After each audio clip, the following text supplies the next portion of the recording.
Your brain is rotting, and you don't even realize it.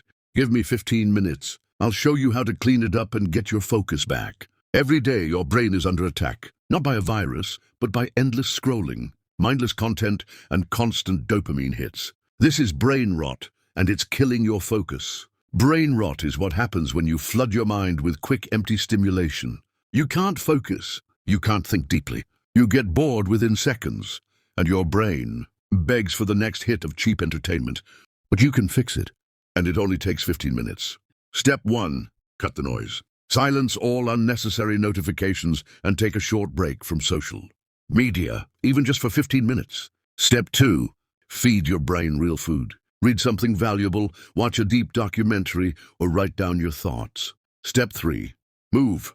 A quick walk outside will reset your brain's dopamine levels and bring clarity.